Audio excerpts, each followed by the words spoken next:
Oh, hello, neighbor. Thanks for tuning in. It's a great day out today. I'm so grateful. The heat has broken in New York. It's a nice, cool, sunny day. It looks like it's going to get up there. If you're in the shade, though, I think you'll be fine. I saw a really nice video today. I don't know why, man. Post Malone just chokes me up. It was a video of his... He was in the middle of a show and some girl fainted and he, stopped everything. Got her some help there. I don't know if it was just heat wave or just enamored by the event, the crowd. Today in New York, there was a steam pipe that burst in the Flatiron District. It was, if you saw pictures of it online, it's pretty much like one of the most Googled things right now going on. But it was so funny. There was I think it was the Gothamist maybe posted a picture. This guy is on 23rd Street and he's waiting for his breakfast sandwich at one of the food carts, and it's just like a giant steam cloud behind him. He's just not paying any mind. He just wants to get his breakfast. I just thought that was very New Yorky of him. I was pretty happy with myself. Recently, I got a camping trip in the books. I think this was my first one, or maybe the second, third. Okay, whatever. It was like the third or fourth camping day I had in this summer. It was pretty good. It was just a one-nighter. Went to Livingston Manor, Roscoe, New York, and the Catskills. And if you haven't been up there in a while, you should definitely go. It's, in the 70s, it used to be a real big summertime, spring. I mean, all the time place to go. They had a lot of, I think they had casinos, and they had, comedy and arts and entertainment up there. But it's definitely having a new resurgence. Roscoe, Livingston Manor are kind of West Catskills of the park. And it's nice. I mean, they have a couple breweries. They have Roscoe Brewery. They have Trout Town Brewery. I think they're the same thing. Yeah, they are. And then Catskill Brewery. There's a nice riverside cafe called Rolling River Cafe. You got to take Route 17 out west. We hit a lot of traffic. I was surprised. But summer Fridays, am I right? So it was nice. We had a one-nighter at Alder Lake. It's a really nice place. It's technically in the Catskills Preserve, so you don't have to pay or anything. And they got 10 sites there. So it's really nice. There's a small little pond. I wouldn't really call it a lake. Maybe it's a lake. But it's some old guy's property that he donated to the park a long time ago, and it's a dammed up part of the river. It turned into a lake. And it's nice. It's really nice. Even in the fall, if you go there in the fall, there's a lot of wild apples there. So you got to watch out for animals coming to eat the apples, but it's kind of cool to see if you go leaf peeping. So it was good. I'm happy. I wasn't really getting out too much because of that heat wave, but I'm happy this broke. I actually did some jump rope today. 33-year-old man jumping away. It's a good way to get yourself moving. What else is going on? Tonight I'm going to the Bedford in Williamsburg. I'm actually going to go see a clown show. It's some sort of burlesque clown show. I didn't know how clowns had subgenres and certain clowns do certain things. There's all a circus clown. There's Dust Bowl clown, sad clown, scary clown.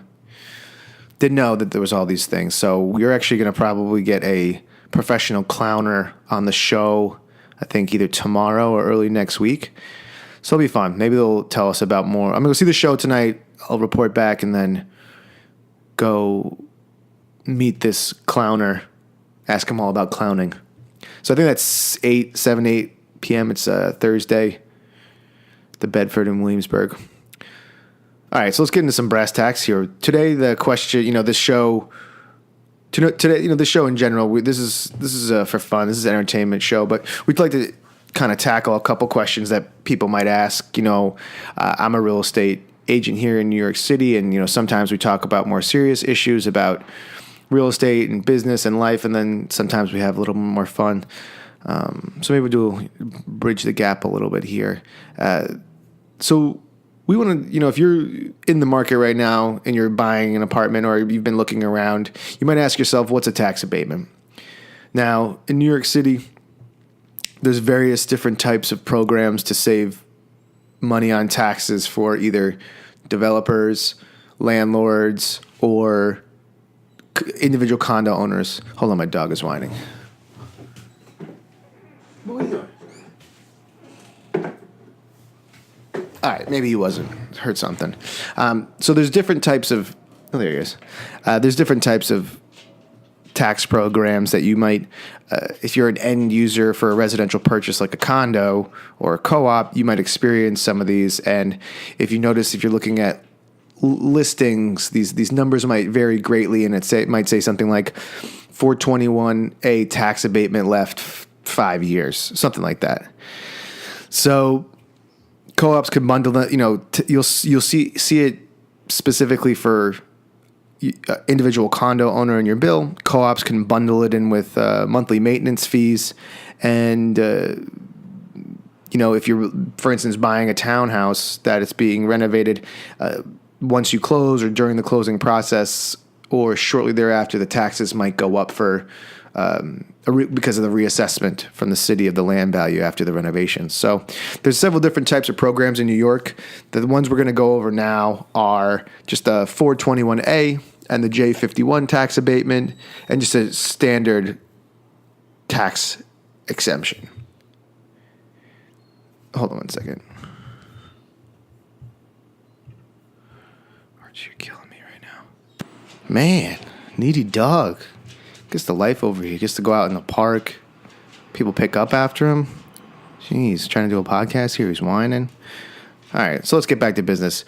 Here are the basics. Tax abatements are programs that reduce taxes for property owners for a certain amount of time. This could be for co-ops, condos, townhouses, new developments. And these credits are issued by the government, applied to a tax bill with an expiration date. That's a tax abatement. A tax exemption is a little different. This lowers the tax bill you owe by reducing the assessed value of the property. So this means that when the city actually comes in and says this piece of land is worth $100,000, it might actually be worth more, but for the city purposes, it's being assessed at a lesser value so that it'll be taxed less. So there's also an abatement and an exemption, and these are typically granted to developers to incentivize housing development in certain areas to get either community facilities or add industrial or commercial zones that the city feels that one area might need. For instance, what if a couple years go by and there's more need for affordable housing in a certain area? These developers will get a tax exemption on the building under certain conditions that, for instance, you're going to have to put 100 affordable housing units in this building or a school or like a theater or something like that. And that could be a combination of not reassessing the land after you change the zoning and add a lot more buildable square footage. And that also may also have a combination of you also just get a freeze or an abatement for a certain amount of time on the units while you're building. And so if you're an individual buying a condo, if the program is still in effect, say it lasts 10 years, it only took 3 to build, you'll still have 7 years left, and that will be passed down to you for another, 7 years out of 10, for instance, if it was 10. So 421A tax exemption program was established in 1971. And like I said before, it encourages developers to build in unused land around the city. The tax breaks are not permanent and typically have expiration dates of 10, 15, or 25 years. This program gives the owners a 100% exemption from increases for the first 2 years and then are raised 20% every year, 20% every 2 years for the remaining years of the project. So first 2 years, nada, you can build. It frees up some cash to make buildings and projects happen. So if the building took you 2 years, like I said before, the 2 years, the owner will owe on the original timeline. The next owner will owe it on the original timeline minus the 2 years. The J51 property tax exemption program is limited for residential buildings, and this is typically in rent stabilized buildings or rent regulated buildings. So since these units, if you listen to some of the old episodes, some of these units are protected by law from rent increases. There's a vote every year. That's for stabilized rent every year. Those are for stabilized units. And then rent regulated is a little bit different, or rent controlled, but essentially the owner has limits on how much these units can be raised in rent no matter what. So, but sometimes these buildings, they fall into disrepair, and because the owner can't generate capital to improve the condition of the building, he can apply for this J51 tax exemption program. And this will basically freeze the current assessed value of the land. Say it's worth $1 million. You put $1 million worth of renovation in it.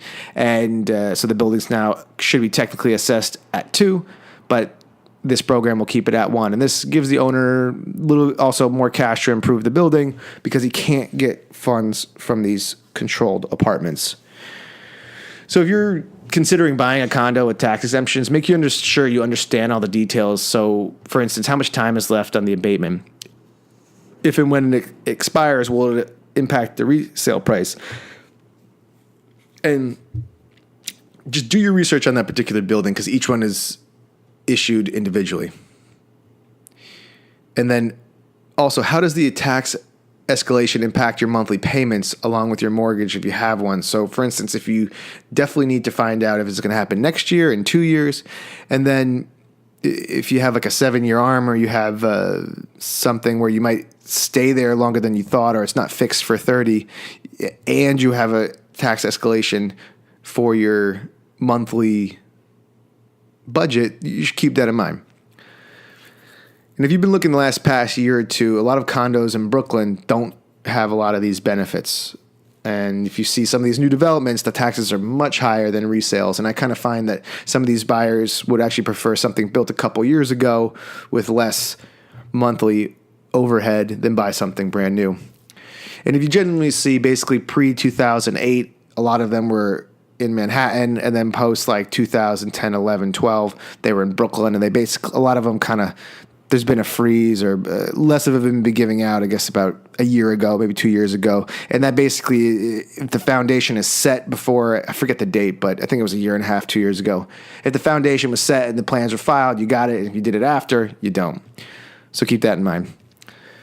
And this is another thing that happens also, is that these programs, you're building, the physical structure of the building can be part of the program, but it's possible, but that the land underneath is not. So, for instance, I know there's a building in Brooklyn Heights I was looking at this spring where a lot of the owners got worried because the city came in. It was towards the end of a program, or not totally towards the end, but the city came in and reassessed the land value, and not, even though the building still had these programs. So this can be used for the city to generate taxes, and it's the owners should be aware of it. And so you got to keep your eye on it. But overall, New York City has a lot lower property taxes for people than surrounding areas such as New Jersey, Connecticut, or even Westchester. So this makes property in New York a lot more attractive to people. So that's why a lot of people invest in New York City. For instance, like $1 million house, like a one family in Brooklyn, it could be $5,000 to $6,000 a year for taxes, where something in New Jersey that's $1 million, you could have like $30,000 or $40,000 worth of property tax. So, but then also, you talk to your accountant. None of this is legal or tax advice, but then, for high income earners, New York City does have an income tax, and we have a city tax, and it tends to be higher than most states. So those are the trade-offs there. I mean, I guess it depends what business you're in and what your goals are. There was an article, I guess, that just came out the other day from, what's it called? I think the Gotham, or no, The Real Deal, where, a lot of New Jerseyans or New Yorkers who might be high earning, but then they want to downsize, got to move to a place like Texas with no income tax. And I believe Florida is like that way as well. So that's all we got for today. I hope you found it enjoyable. If you have any comments or you wanted to have your input, if there's a correction here that you could help us out with, I'd love that. So please subscribe to my podcast, my YouTube channel, or follow me on Instagram to stay in the loop. If you are looking to buy, sell, or rent in New York City, New Jersey, Connecticut, anywhere nationwide, please reach out. We can help you. That's how we support ourselves to do this podcast. I'm a real estate agent. We also have movers, contractors, attorneys, mortgage lenders that would be happy to help you out. And it's always good to have some guidance with that. So I appreciate you tuning in. Hopefully in a few days we will be having our guest Colin, who is a clown, and we can tell you about that. And also maybe next week we'll have we'll talk more about the sailing trip I went on last week. So, all right, I hope you're having a good day. Enjoy the weather. Be grateful. Get out there. Be good to yourself. I'll talk to you soon. All right, bye.